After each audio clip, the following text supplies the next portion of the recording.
নমস্কাৰ আৰু স্বাগতম জনাইছোঁ সকলোকে মোৰ চেনেল অসমীয়া জ্ঞানলৈ।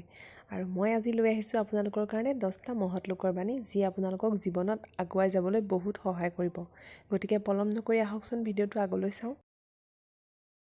বেঞ্জামিন ফ্ৰেংকলিনে কৈছিলে যে জীৱনলৈ অহা সৰু সুৰা সুবিধাৰেই সুখী হ'বলৈ চেষ্টা কৰিব লাগে। মহাত্মা গান্ধীয়ে কৈছিলে যে সত্যৰ বাবে বন্দী জীৱনৰ কঠোৰ নিয়ম মানি চলিব লগা হ'লেও আমি মুকলি চৰাইৰ দৰে সুখী হ'ব লাগিব। হোমেন বৰগোহাঞিদেৱে কৈছিলে যে পৰিশ্ৰমেই হ'ল মানুহৰ একমাত্ৰ পৰিত্ৰাণ। যি মানুহে নিজে বাছি লোৱা কৰ্মক্ষেত্ৰত কঠোৰ পৰিশ্ৰম কৰিব পাৰে, সেই মানুহৰ মনলৈ আত্মবিশ্বাস আপোনা আপুনি আহে। ডক্টৰ এপিজে আব্দুল কালামৰ মতে বিফল হ'লে কেতিয়াও হতাশ হ'ব নালাগে। বিফলতাই সফলতাৰ মূল চাবিকাঠি। জ্যোতিপ্ৰসাদ আগৰৱালাই কৈছিলে যে আন্ধাৰ যিমানেই গভীৰ হ'ব, প্ৰভাতো সিমানেই উজ্জ্বল হ'ব।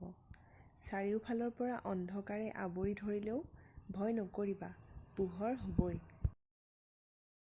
টমাছ আলভা এডিছনে কৈছিলে যে এজন মানুহৰ যিমানেই প্ৰতিভা নাথাকক কিয়, যদি তেওঁ পৰিশ্ৰম নকৰে তেন্তে তেওঁৰ সেই সুপ্ত প্ৰতিভাই কেতিয়াও ভাল ফলাফল নিদিয়ে। হোমেন বৰগোহাঞিদেৱে কৈছিলে যে জীৱনটোও এক প্ৰকাৰৰ পৰ্বত আৰোহণ।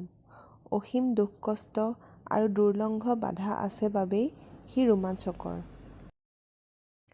অম্বিকাগিৰি ৰায়চৌধুৰীয়ে কৈছিলে যে নিজৰ কাৰণে কোনো কথা বা চিন্তা বা কাৰ্যৰ দ্বাৰা আনৰ অসন্তুষ্টি উৎপাদন নকৰাটোৰ নামেই চৰিত্ৰৰ পবিত্ৰতা।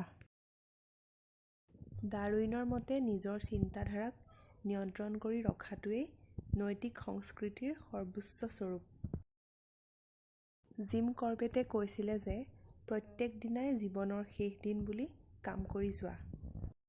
গতিকে বন্ধু বান্ধৱীসকল, ভিডিঅ'টো ইমানতেই শেষ হ'ল। ভিডিঅ'টো চাই কেনে পালে জনাবলৈ নাপাহৰিব।